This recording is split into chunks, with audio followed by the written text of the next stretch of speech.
የሰው ልጅ ልቡን መፈለግ ያለበት 5 ቦታዎች ላይ ነው ተብሏል። አንዱ ሶላት ነው። 5 ቦታ ላይ ልቡን ፈልጎ ከልቡ ጋር ያልተገናኘ ሰው ልብ የለውም ተብሏል።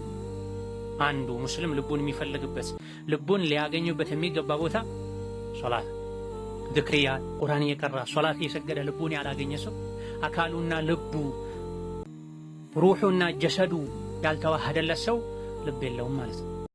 ትልቅ ሚሉትን ባለስልጣን ወይም የሚፈሩት የሚያከብሩትን ሰው ሰዎች እየተንቀጨቀጩ ግራቀኝ እያዩ ቁና ቁና እየተነፈሱ አያናግሩም።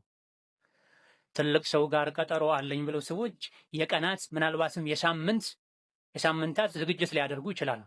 ምን ልበል እሳቸው ፊት ስቀርብ ምን አይነት ልብስ ልልበስ፣ እንዴት ልቁም፣ እንዴት ልቀመጥ ተብሎ ስነ ስርዓት ይጠየቃል።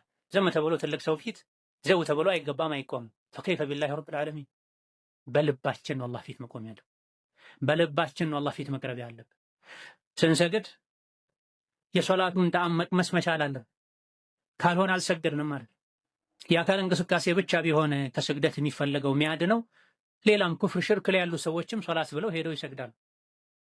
ለሚሰግዱለት አካል የሙስሊም አሰጋገድ ከዚያ የዘለለ መሆን አለበት። ወአቂሚ ሶላህ ኢነ ሶላተ ተንሃ ዐኒል ፈሕሻኢ ወልሙንከር ወለዚክሩላሂ አክበር ተብሏል። ሶላት ስገድ ቀጥ አድርገህ አስተካክለህ። ሶላት ከወንጀል ከጸያፍ ተግባር ይከለክላል ያርቃል ብሏል። ሶላት ሰግዶ ሶላቱ ከወንጀል ያላራቀው ወደ አላህ ያላቀረበው ሰው ሶላት ከመስገዱ ከአላህ መራቅ እንጂ ሌላ ምንም አያተርፍም ተብሏል። ይሄ ከበርካታ ሶሐቦች ታቢዕዮች ተላልፏል።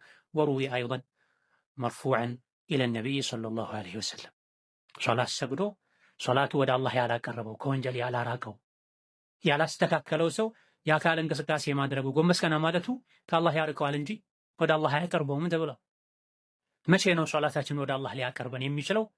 ቢሑዱሪ ቀልቢን ስንሰግደው ነው። ልባችን ሶላቱ ላይ ሆኖ ስንሰግደው። ሶላት ስትሰግድ